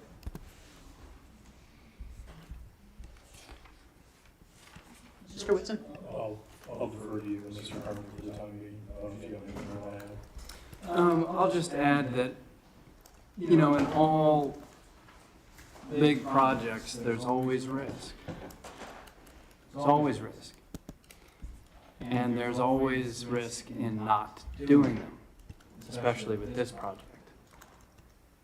There are so many folks in this county who desperately need this. And we have an opportunity to get it to them. And I am under no illusion that this project will go seamlessly. No projects do. And it will be our job to make sure that it's done in a timely manner and that it's done right, and that the whole jurisdiction solution that they sold to us is actually a whole jurisdiction solution. 12 years ago, when we had the Broadband Committee set up, I mean, there's no way you could have predicted that this would have come down the line. We are not spending $10 million of taxpayer money in this county from our own tax base to do this, and so many people have done that and a lot more. Yeah, sure, there's risk in it. There's definitely risk in it. But there's a lot more risk in my judgment than not. And I have heard overwhelmingly from all of my constituents, including the ones that did not vote for me, that they want to see this happen. So I think moving forward, it is incumbent upon us to nail down on them and just make sure that the shared interest that we have with the state and with the other localities helps to guide this process. And I think that it will. I think that's probably all I'm saying. Okay. Thank you. Go ahead. Okay. First of all, I want to thank Margaret for all of her hard work, and I think Bill Dance, the only other one that's in the room or on the call, but we're part of the Broadband Committee that I am proud that I got to join before I became a supervisor, just because I am passionate about technology and fiber to the home. Was a dream at that time, at least in 2007, when the Board of Supervisors decided that connectivity was going to be an issue and they needed to do something about it, or in 2017 with the Broadband Committee.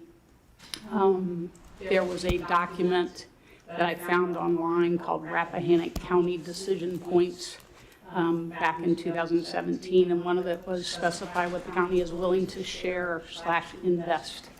And anything the county can offer a potential provider in the form of incentives, right-of-way, pole attachments, easements, permits, or facilities can shorten future deployment time and make a project more attractive to potential providers.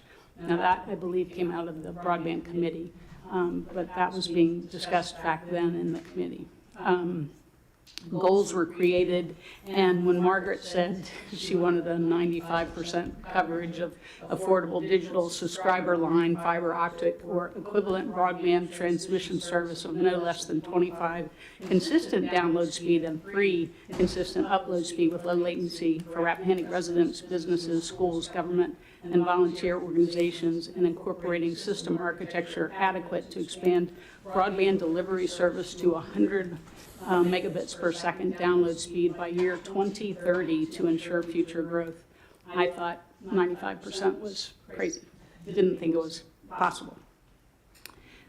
We attended, Margaret and I were lucky enough to attend a conference in Richmond, which Comcast and all the normal players were there, but also Jimmy Carr from All Points, and that's when we first heard the term of laws of finance and physics, and that the last mile was the most expensive.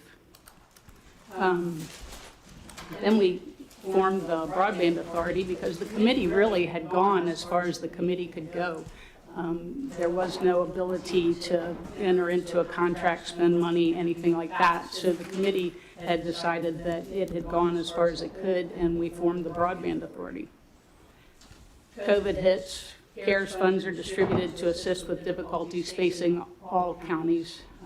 The students, obviously, we were trying our best, and the hotspots did help considerably.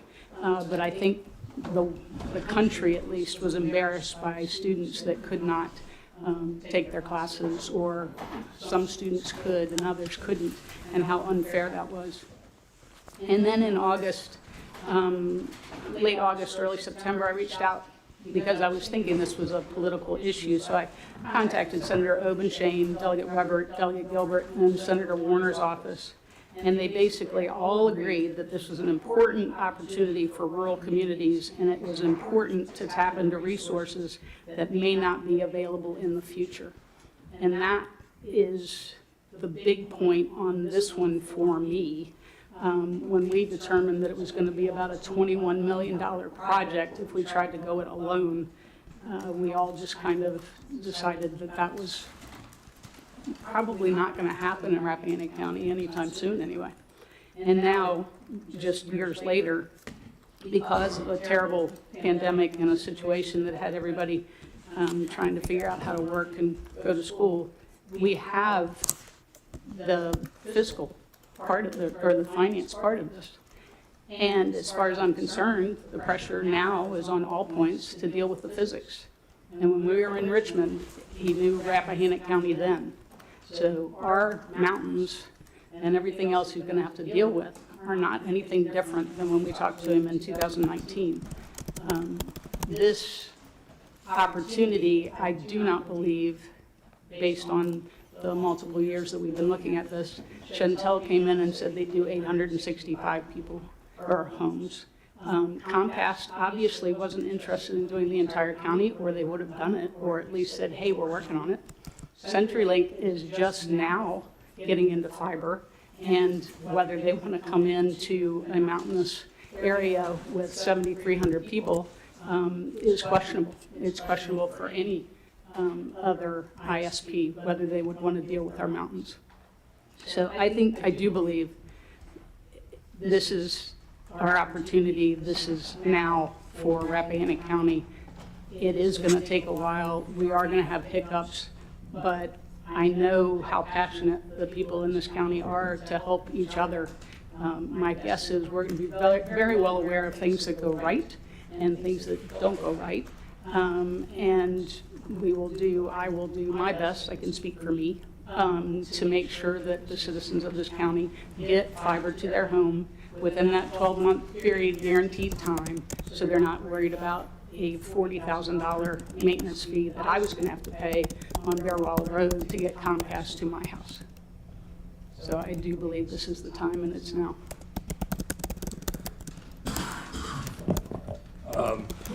Chair Donahue, first of all, I want to take a minute and thank you for all of your hard work over the last 6 months or so. You've put a lot of time and energy into trying to pull all the disparate pieces together, and I think we all recognize after our discussion tonight that the final set of documents that would comprise an agreement to go forward are not perfect, but I know how much time and energy you put into it, so I want to thank you. And I also want to thank Ms. Pandek, our attorney for the Broadband Authority. And I joked with Ms. Donahue the other day. I said, I think my quote unquote interview with Ms. Pandek was about 5 minutes long, and I was instilled with confidence. And I think we can all agree she's been a professional throughout. So we're grateful for your good counsel, and I'm certainly glad we hired you. I'm glad, Ms. Donahue, that you laid out a timeline that puts tonight's decision in context, because it gives me the luxury of not having to look much beyond this past weekend. Mr. Carney and I were going to get a quick dinner after our afternoon session, and we're walking past the CenturyLink building over here, and I told Mr. Carney, just give me a minute, I need to check on something. And so I rapped on the door, and a couple minutes later, a technician named Jesse came to the door, and I said, hey, how's it going? What's the situation with Mount Marshall Road? He said they should all be back up and running. And basically last Thursday, everybody on Mount Marshall Road, which intersects with Harris Hollow Road, everyone was off their CenturyLink connection, and that includes, in that case, both DSL internet service as well as landline service. And in the midst of those not very densely placed houses on Mount Marshall Road lives a woman who's 100 years old. And I happened to be with her and her daughter the other day, and they had questions about what we were signing up to do and whether this potential fiscal agent agreement was imperfect and whether there wasn't some other option. And I said, well, have you talked to Piedmont Broadband? They said, oh, we can't get that here, we've tried. And I said, did you sign up for Starlink? And like a lot of us, they put their deposit down and they're still waiting, and it's not clear even if it'll work on their property. On Saturday, there are 3 CenturyLink trucks in our hollow working, with technicians working from 8 until 5 p.m. And they weren't there by accident. They were there because I requested that they be there working. And I'm not asking for credit in this regard, but to make the point that I'm one of 5 on this board, and I represent about 1,500 people more or less. And many of my constituents, unfortunately, are customers of CenturyLink. And so for the last 2 years, 2+ years that I've been on this board, I've spent a huge amount of time, and I'm happy to do it because I think it's the job I should do, a huge amount of time leaning on CenturyLink technicians. And Mr. Curry and Ms. Donahue, you're copied on many of the emails that go back and forth with CenturyLink management. For many of those constituents of mine who are on CenturyLink, they frankly cannot rely on CenturyLink for basic emergency communication. In many cases, they cannot compel Piedmont Broadband to serve them, nor can Piedmont Broadband in many cases serve them because of topographic limitations. And Starlink might be out there as a possibility, but it seems like that's not happening very quickly for many of us. And so I am faced with a question, what other choice is there? And we received a letter this morning that one of someone commented on during the public comment period. And the person said that they were tired of hearing this stupid argument that there are no other choices. I don't think it's a stupid argument. I just lived that argument all weekend long. And I recognize that there's risk here, and I don't want to beat that dead horse. I owe it to my constituents, and one thing, Mr. Fraser, I did say in the paper that was wholly accurate. In my view, I think it would be malpractice in some form if I did not vote in favor of this broadband initiative, because for me it would be turning my back on all of those people I was out trying to help this weekend. So, you know, I can't kick the can down the road here, and you know, to extend that metaphor a little bit, I was thinking it's not really a can, it's two cans connected with a string to reflect basically this failing communication infrastructure we have in our county. And certainly in my case, in my voting district, many citizens who have come to me and said by email, by phone, on the street, we've got to at least try. And I know that that's maybe not good enough and for some, and that we should somehow refine these agreements until they're perfect, but I think there are enough eyes on this that hopefully, like I was doing this weekend with all of us involved and being hands-on, we'll make sure that people are not forgotten, that during the 12 months of discounted drop availability that our constituents get hooked up, and I think it's on each one of us to make sure that that happens. And I'm certainly making a commitment here to be hands-on in this process to make sure that we get the product that we're expecting to be delivered to us in a reasonable time frame. With that, I will go ahead and move this along and put forward a motion.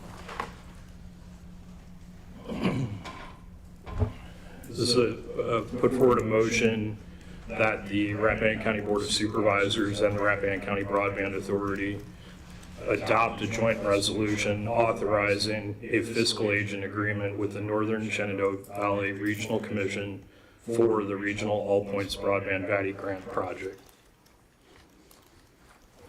Just a clarity, this is structured as you noted, a joint resolution and contemplated to be voted on by the authority board and then second by the board. Okay, I'll put forward a motion that the Rappahannock County Broadband Authority adopt. So would each entity be adopting the same joint resolution? Okay, that the Rappahannock County Broadband Authority adopt the joint resolution by the Board of Supervisors and the Broadband Authority of Rappahannock County, Virginia, authorizing a fiscal agent agreement with the Northern Shenandoah Valley Regional Commission for the Regional All Points Broadband VATI Grant Project. And I'll second. We have a motion and a second. Further discussion? Yes, sir. It's not that I want to be, last heard on anything, but Mr. Whitson has again inserted that phraseology that he will do all he can do to make sure that, this, and Mr. Carney as well said it himself, that they'll do everything they can do to make sure that nobody's missed.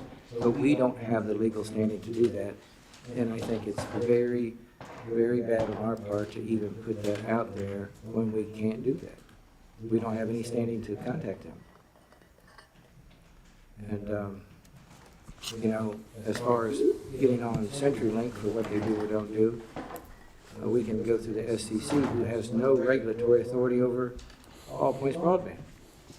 So we can't work with them the same way that you have tried to work with CenturyLink. It's just not going to happen. again, I'm parroting myself from previous comments. They won't even return our phone calls or emails. They won't come visit us and have discussions with us in our meetings so that we could have questions answered. They're not going to do very much after this thing is signed. So to put forth something like that in the public, I think it either signifies to the public that we're being less than candid with them, or that we don't understand the project ourselves. And I think I understand enough about the project to know that if they miss my part of the district or the county, there's not much I or this board collectively can do about it. Any other discussion? Hearing none. This is the Broadband Authority. Roll call vote. Mr. Frazier. Nay. Ms. Smith. Nay. Mr. Whitson. Aye. Mr. Carney. Aye. And I also.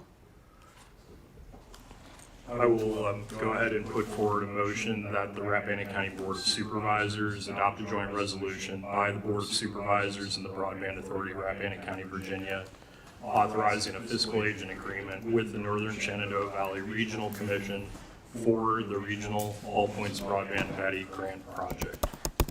Second. We have a motion and a second. Discussion? I did just want to say, and this doesn't really relate to this motion, but you know, Mr. Frazier and I have brought it up many times on this board, that yes, we have filed complaints about CenturyLink with the SCC, the State Corporation Commission, but we have never filed an FCC complaint, a federal complaint, and we should do that. We should have done it a long time ago. And ask me how I know, because I used to handle them.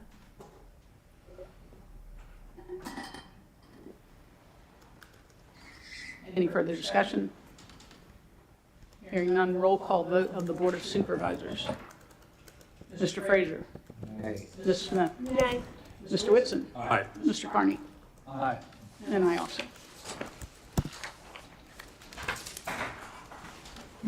Madam Chair, I'll put forward a motion that the, Mr. Curry, I'm talking about further allocation of, What's in the resolution?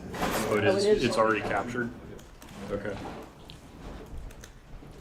You do need to adjourn your broadband. Okay, there it is. So how is, and this is sort of maybe I just need to ask permission to ask a question, Madam Chair. So, as I understand it now, if we've allocated all this ARPA money for this project, and the project deadline is December 2026, and the ARPA deadline, correct me if I'm wrong, Mr. Curry, is also 2026? Correct. To spend. How is that going to work? How can we possibly align project and reporting deadlines? We need to obligate funds by December 31, 2024. This act tonight is an obligation of those funds. We need to spend those funds by the 26th. So presumably with various funds available to you, the different pools, different grants, different donations, we will be able to structure the payment in such a way to ensure that the funds from ARPA will be spent by December 31st, 2026. Okay, that's a very critical piece of the puzzle. Thank you. I think we had a motion for the Broadband Authority to adjourn. Is that yours, Mr. I'll go ahead and make that motion. Thank you. I'll second. Thank you. We have a motion and a second. Discussion. Hearing none, all those in favor say aye. Aye. Thank you. All right, and I think now we just need a motion for adjournment.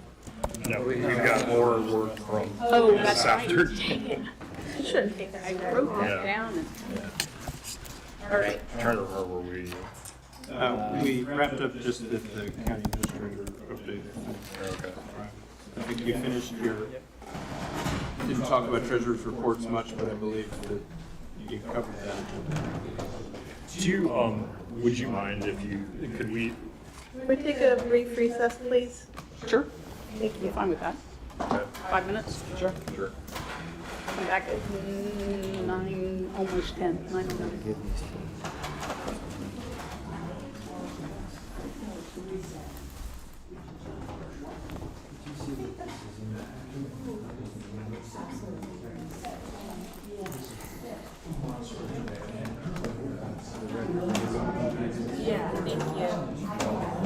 got a signed copy, that one isn't, it didn't change anything.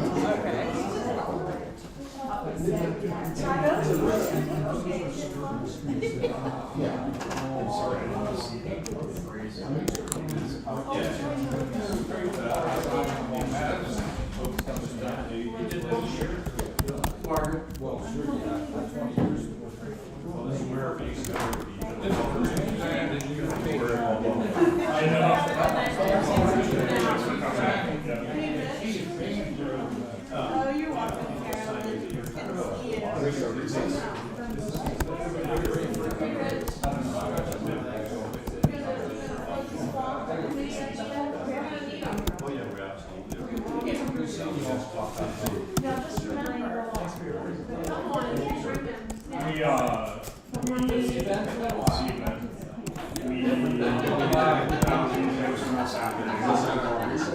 Because we wanted to close session. We got 3 more minutes, but it's nothing worth sticking around. No, we're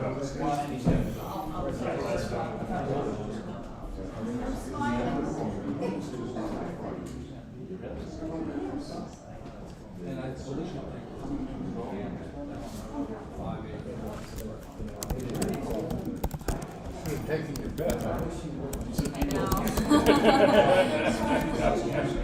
really thought, I was really confident. Yep.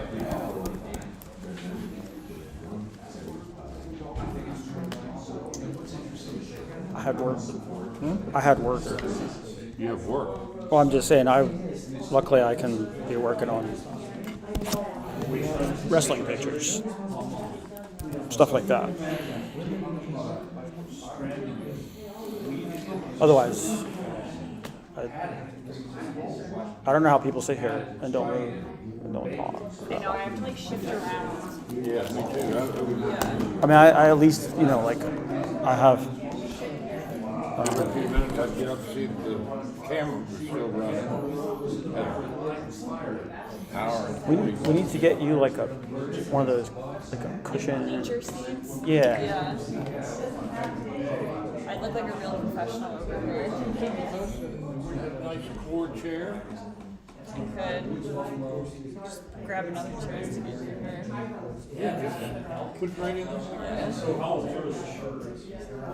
I'm so used to it now. It forces me to sit up straight, having to sit on the It's like. bench. I have like the worst posture. So I got a jury trial over in Madison on Wednesday. You want to come over? Yeah, just for change of pace. Now we have cushions on the benches.